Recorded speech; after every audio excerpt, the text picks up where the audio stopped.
श्री भास्कर सरदार जी, नारायण चंद्र मंडल जी, हमारे साथी केंद्रीय गृह राज्य मंत्री नित्यानंद राय जी, श्री विनोद सोनकर जी, श्री प्रदीप बनर्जी जी, श्री खिलेंद्र चौधरी जी, दीपेंदु विश्वास जी, फिरोज कमल गाजी जी और मेरे साथ आए हुए भाई संजय मयूख जी, और आज जिनको मिलने के लिए मैं दिल्ली से आया हूं, ऐसे बसीरहाट दक्षिण के मेरे प्यारे भाइयों बहनों माताओं और मेरे जिगर के टुकड़े जैसे युवा मित्रों,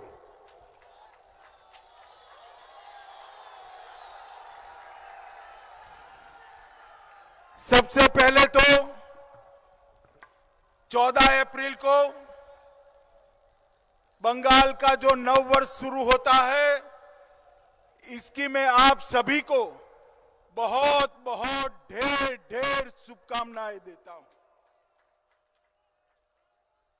14 अप्रैल को नया साल शुरू होगा और 2 मई को सोनार बांग्ला की शुरुआत होगी। मित्रों,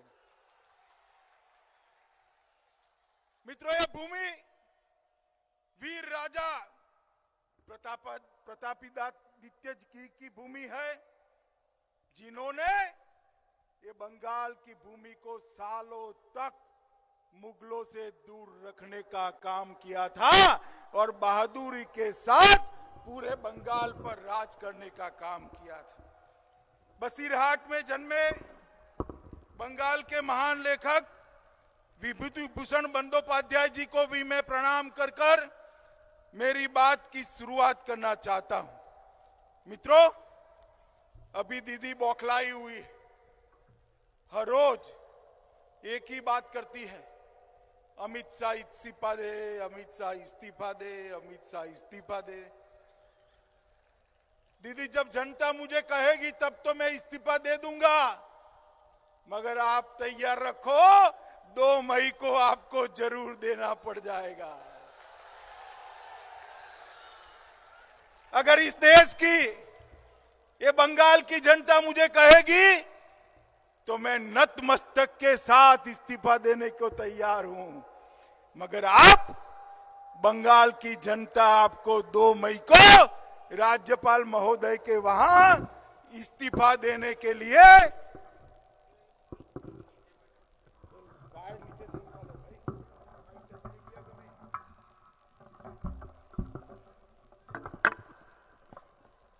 2 मई को 2 बजे आपको राज्यपाल के वहां जाकर इस्तीफा देना तय है, ये समझ लो। क्योंकि ये लड़ाई जो है, ये चुनाव जो है, वो भाजपा और टीएमसी के बीच का चुनाव नहीं है।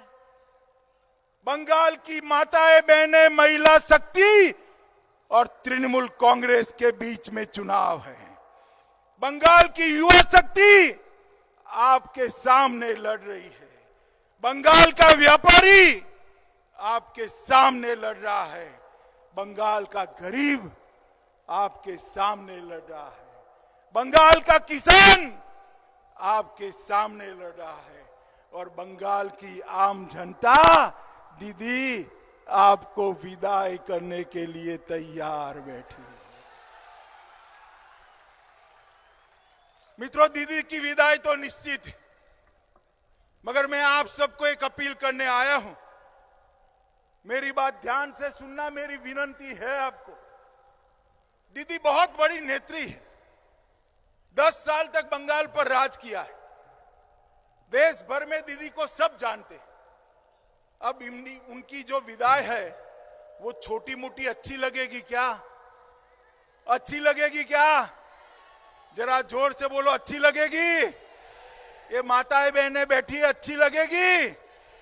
तो भाई दीदी की विदाई जब करते हो तो धूमधाम के साथ 200 सीटों से विदाई करने का एक बार तय कर लो।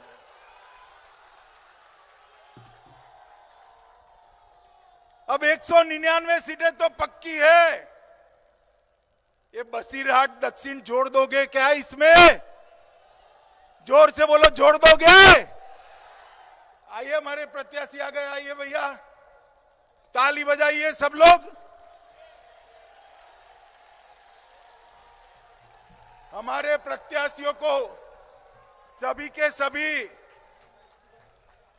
6 के 6 प्रत्याशियों को प्रचंड बहुमत के साथ जिताकर भेजिए। भेजेंगे क्या? बैठिए मित्रों, अभी अभी चुनाव हुआ, चौथे चरण का। एक दुर्भाग्यपूर्ण घटना हो गई। कुछ युवाओं ने दीदी के बहकावे में आकर बूथ पर हमला कर दिया। सीआईएफएस के हथियार छीनने का प्रयास किया। सीआईएफएस को मजबूरी में गोली चलानी पड़ी और 4 युवाओं की जान चली गई। मित्रों, हम सब के लिए ये दुख की बात है, मगर मैं पूछना चाहता हूं, ये युवाओं ने ऐसी हिम्मत क्यों करी? उसी सीट पर ये टीवी वाले भाई, ये सफेद कपड़ा,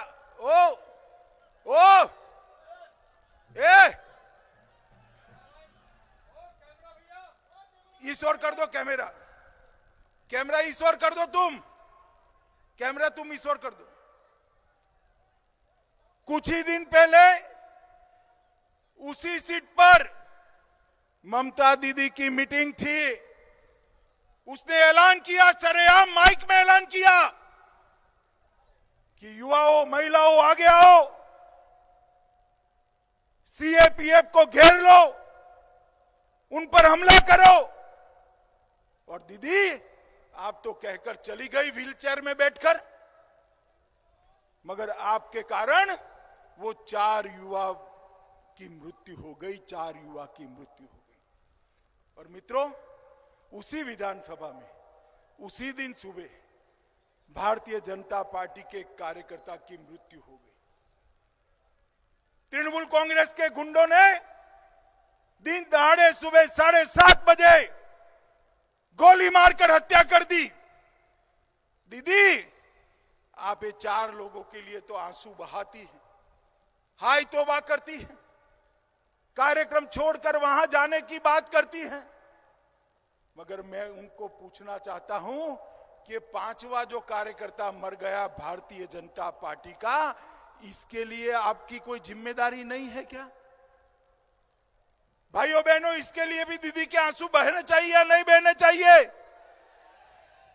मगर नहीं बहे। आप पूरे राज्य की मुख्यमंत्री हो ममता दीदी, आपकी वोट बैंक की क्षति होती है तो आंसू आता है। ये राजवंशी समाज का युवा मर गया, आपके दिल पर कोई असर नहीं है।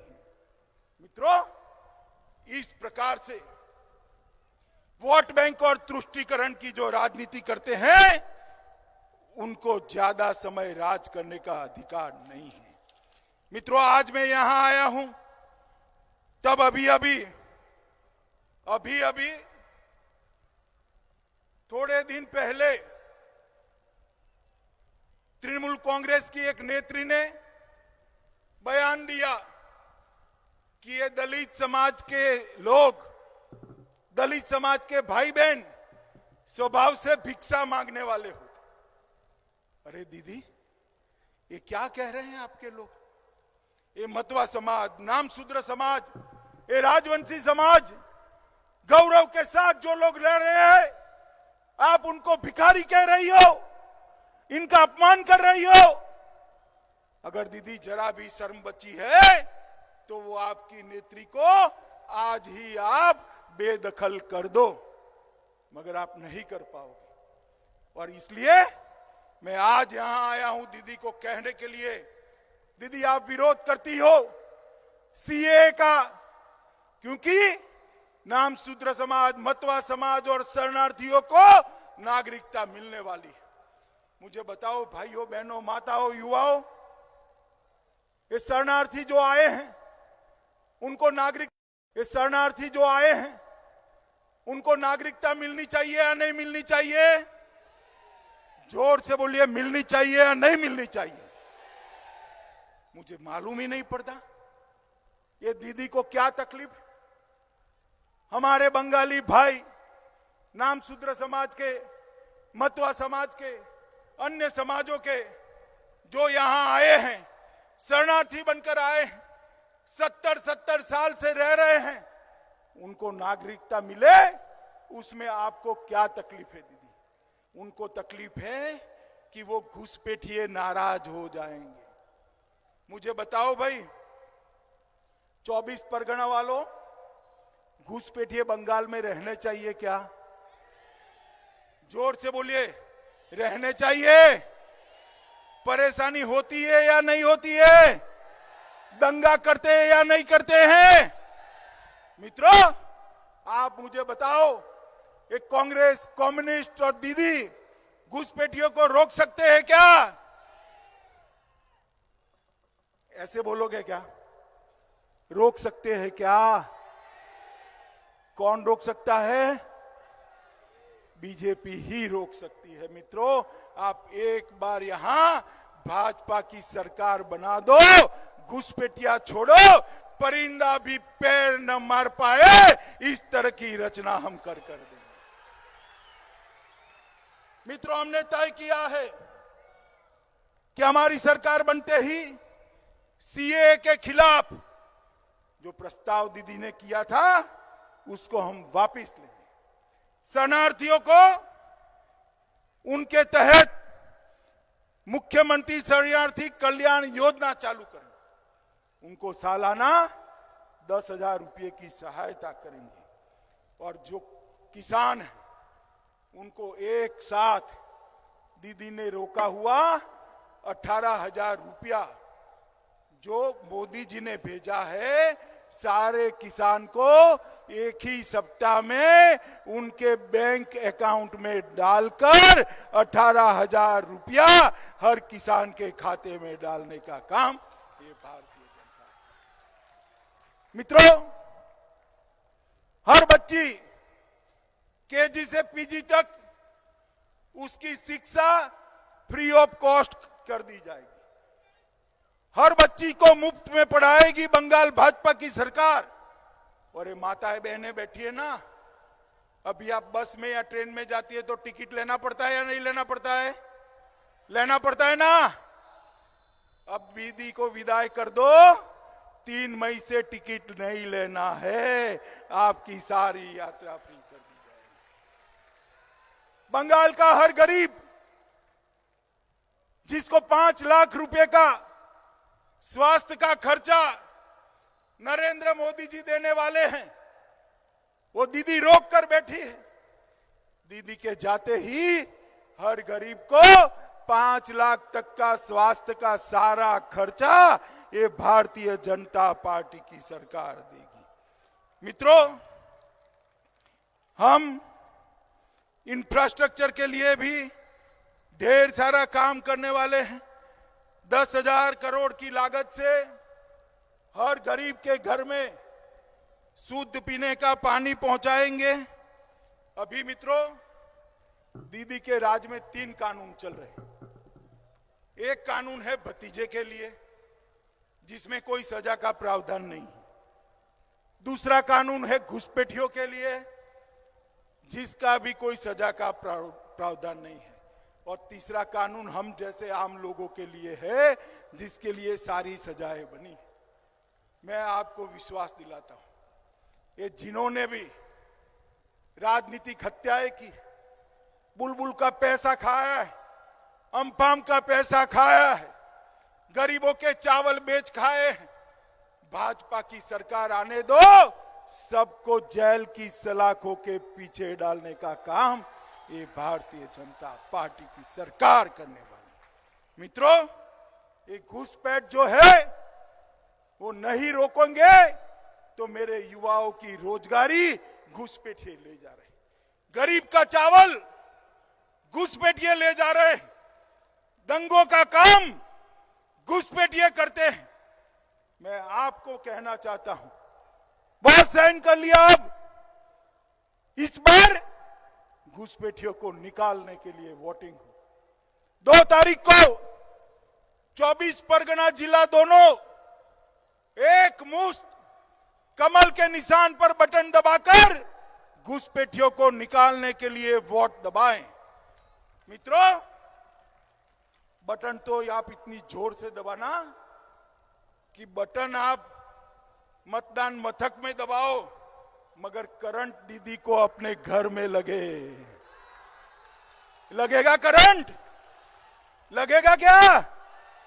घुसपैठियों की समस्या का समाधान भारतीय जनता पार्टी ही कर सकती। मित्रों, नरेंद्र मोदी जी के मन में बंगाल की जनता का कल्याण है। हजारों करोड़ रुपया मोदी जी यहां भेजते हैं, 115 योजनाएं भेजी हैं, मगर नरेंद्र मोदी जी के मन में बंगाल की जनता का कल्याण है। दीदी के मन में भतीजे का कल्याण है, भाईपो का कल्याण है। मोदी जी के मन में है हर मछुआरे को 6,000 रुपये मिले, हर किसान को 6,000 रुपया मिले, गरीब को चावल मिले, बच्ची को पढ़ाई मिले, युवा को रोजगार मिले, महिला को गैस का सिलेंडर मिले, गरीब को घर मिले, माताओं बहनों को घर में नल से पानी मिले। और ममता दीदी चाहती है मेरा भाईपो मुख्यमंत्री बन जाए। मुझे बताओ भाई, भाईपो को मुख्यमंत्री बनाने के लिए वोट देना है या बंगाल की जनता के कल्याण के लिए? कल्याण के लिए देना है ना? तो किसको देना पड़ेगा? फिर से बोलो, किसको देना पड़ेगा? मित्रों, ये 25, 30, 40 हजार लोग क्या 200 सीटों से जिता देंगे? क्या जिता पाएंगे? क्या? अरे क्या है यार, आप कहोगे मैं मान जाऊंगा, नहीं जिता पाएंगे। इतने वोट से सरकार नहीं बनती। एक आइडिया है मेरे पास, बताऊं आपको? जोर से बोलो, बताऊं? ये दीदी लोग बैठे हैं, बताऊं? देखिए कितने लोगों के पास मोबाइल है, बताओ भाई, जरा हाथ ऊपर करो। सबके पास है ना? तो मेरी सभा समाप्त होते ही 50-50 लोगों को फोन करना है। भाई को, भाभी को, बहन को, बहनई को, चाचा को, चाची को, मामा को, मामी को, फूफा को, फूफी को, दोस्त को, दोस्त के पिताजी को 50 फोन। कितने फोन कर कहना है कि घुसपैठियों को रोकने के लिए दीदी को भगाओ। क्या कहना है? दीदी को, ये बेरोजगारी दूर करने के लिए दीदी को, शरणार्थियों को नागरिकता देने के लिए दीदी को, दंगे रोकने के लिए दीदी को, अन्याय रोकने के लिए दीदी को, भ्रष्टाचार रोकने के लिए दीदी को, और दीदी को भगाना है तो कमल के निशान पर बटन दबाना है। समझ में आ गया? 50-50 फोन करोगे? पक्का करोगे? हमारे सभी प्रत्याशियों को प्रचंड बहुमत से जिताओगे? मोदी जी के हाथ मजबूत करोगे? 200 सीटों से भाजपा सरकार बनाओगे? तो मेरे साथ दोनों हाथ उठाओ भाइयों, माताएं भी उठाएं, और दोनों हाथ उठाकर मेरे साथ बोलिए, भारत माता की, भारत माता की, भारत माता की, वंदे वंदे वंदे।